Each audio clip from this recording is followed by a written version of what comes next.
السلام علیکم ورحمۃ اللہ وبرکاتہ۔ آج ہم آپ کے سامنے زکوٰۃ نہ ادا کرنے کے اوپر جو اللہ کی طرف سے عذاب ہوتا ہے اس کے متعلق چند باتیں گوشت گزار کریں گے۔ تو اللہ جل جلالہ سے دعا ہے کہ اللہ جل جلالہ ہمیں حق کہنے اور اس کے مطابق عمل کرنے کی توفیق عطا فرمائے۔ سورۃ توبہ ہے، اس کی آیت ہے وَمِنْهُمْ مَنْ عَاهَدَ اللَّهَ لَئِنْ آتَانَا مِنْ فَضْلِهِ لَنَصَّدَّقَنَّ وَلَنَكُونَنَّ مِنَ الصَّالِحِينَ فَلَمَّا آتَاهُم مِّن فَضْلِهِ بَخِلُوا بِهِ وَتَوَلَّوْا وَهُمْ مُعْرِضُونَ۔ اس آیت کا شان نزول یہ ہے کہ ثعلبہ نامی شخص رسول اللہ صلی اللہ علیہ وسلم کی خدمت اقدس کے اندر حاضر ہوا اور اس نے آ کے عرض کی یا رسول اللہ آپ میرے لیے دعا کریں، اللہ تعالیٰ مجھے مالدار کر دے، مجھے مال دے۔ تو رسول اللہ صلی اللہ علیہ وسلم نے اس کو سمجھایا کہ جب مال آئے گا تو مال کی ذمہ داری، مال کے حقوق آتے ہیں، تو لہذا جس حالت کے اندر ہو اسی حالت میں اللہ کا شکر ادا کرو۔ تو وہ کہنے لگا نہیں یا رسول اللہ آپ میرے لیے دعا کیجیے۔ رسول اللہ صلی اللہ علیہ وسلم نے ارشاد فرمایا کہ تم تیسرے کلمے کا ورد کیا کرو تو تمہیں یہ ساری چیزوں کا ثواب مل جائے گا۔ اور کہنے لگا یا رسول اللہ میں دیکھتا ہوں کہ بعض لوگ مالدار جو صحابہ ہیں یہ جنگ کے لیے، غزوے کے لیے مال دیتے ہیں اور یتیموں اور غریبوں کا خیال رکھتے ہیں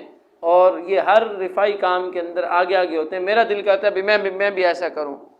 تو رسول اللہ صلی اللہ علیہ وسلم نے اس کے لیے دعا کی۔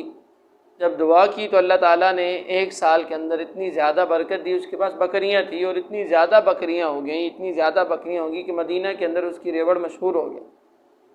تو رسول اللہ صلی اللہ علیہ وسلم نے جب اس کے اوپر سال گزرا، حولان حول ہوا، تو آپ نے عاملین زکوٰۃ کو بھیجا۔ عاملین زکوٰۃ جب اس کے پاس گئے تو اس نے اعتراض کر دیا، نعوذ باللہ، کہنے لگا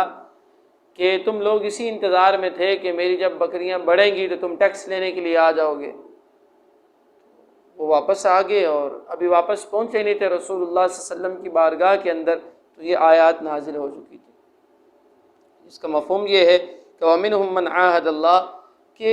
ان میں سے بعض لوگ ایسے ہیں جنہوں نے اللہ سے عہد کیا لَإِنْ آتَانَا، کہ اگر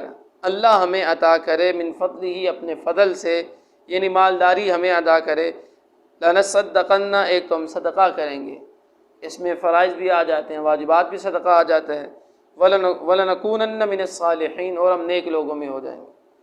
ان کی حالت کیا ہے؟ فَلَمَّا آتَاهُم مِّن فَضْلِهِ، کہ جب اللہ تعالیٰ ان کو اپنا فضل عطا کرتے ہیں، بَخِلُوا بِهِ، کہ بخل کرتے ہیں، اعتراض کرتے ہیں، وَتَوَلَّوْا، اور پیٹ پھیرتے ہیں، وَهُمْ مُعْرِضُونَ، اس حال میں کہ وہ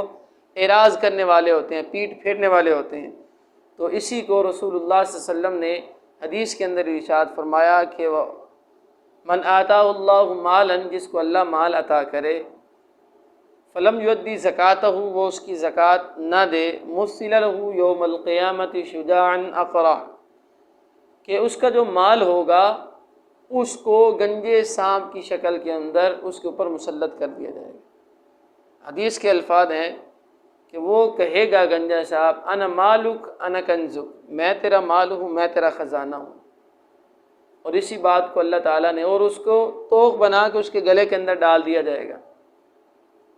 اور وہ یہ الفاظ کہے گا ثم یأخذ بلہزمتیہ، پھر وہ اس کے ہونٹوں کے اوپر جو ہے نا وہ ڈنسے گا۔ اور حدیث کے الفاظ ہیں کہ جو جہنم کے سانپ اور بچھو ہیں،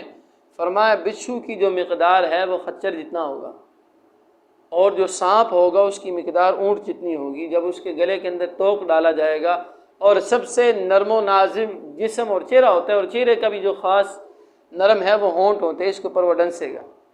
اسی کو اللہ تعالیٰ نے سورۃ توبہ کے اندر ہی بیان کیا کہ والذین یکنزون الذهب والفضة ولا ينفقونها في سبيل الله فبشرهم بعذاب أليم يوم يحمى عليها في نار جهنم فتكوى بها جباههم وجنودهم وظهورهم هذا ما كنزتم لأنفسكم فذوقوا ما كنتم تكنزون۔ اللہ فرماتے ہیں کہ وہ لوگ کہ جو سونا چاندی کو جمع کرتے ہیں، ولا ينفقونها في سبيل اللہ، اور اس کو خرچ نہیں کرتے، اس کے حقوق کو ادا نہیں کرتے، اللہ فرماتے ہیں کہ اے نبی جی فبشرهم بعذاب علیم، ان کو دردناک عذاب کی بشارت دے دیجیے۔ دردناک عذاب کیا ہوگا؟ یوم یحمى علیہا، اس دن پگھلایا جائے گا، داغا جائے گا، فی نار جہنم، اس سونے چاندی کو آگ کے ساتھ، جہنم کی آگ کے ساتھ اس کو پگھلا کر کیا جائے گا، فتکوی بہا جباہہم، ان کو داغا جائے گا، ان کی پیشانیوں کو، و جنوبہم ان کے پہلوؤں کو، و ظہورہم اور ان کی کمروں کو، اور یہ کہا جائے گا ھذا ما کنزتم لانفسکم، یہ وہ خزانہ ہے جس کو تم اپنی ذات کے لیے جمع کرتے تھے۔ اللہ فرمائیں گے فذوقوا ما کنتم تکنزون، لہذا تم چکھو اس عذاب کو جس کو تم جمع کرتے ہو۔ لہذا اگر اللہ تعالیٰ نے مال دیا ہے تو مال کی زکوٰۃ ادا کرنی چاہیے۔ ایک حدیث کے اندر آتا ہے رسول اللہ صلی اللہ علیہ وسلم نے ارشاد فرمایا کہ جس قوم کے اندر فحاشی اور عریانی عام ہو جاتی ہے، اللہ تعالیٰ اس قوم کے اوپر طاعون جیسی بیماریاں مسلط کر دیتے ہیں،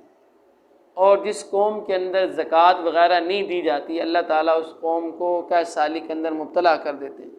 قحط سالی کا مطلب کیا ہے کہ ابتداً تو بارش نہیں ہوتی، اگر بارش ہو جائے، فصل ہو جائے، لیکن جو اس سے مقصود تھا وہ حاصل نہیں ہوتا، یا جب بارش کی ضرورت ہے پھر بارش نہیں ہوتی، جب نہیں ضرورت تب ہوتی۔ یہ ساری تفصیل قحط سالی کے اندر ہے۔ اور رسول اللہ صلی اللہ علیہ وسلم نے ارشاد فرمایا کہ جو قوم زکوٰۃ ادا نہیں کرتی وہ تباہ ہو، اور رسول اللہ صلی اللہ علیہ وسلم نے اس پہ لعنت فرمائی ہے،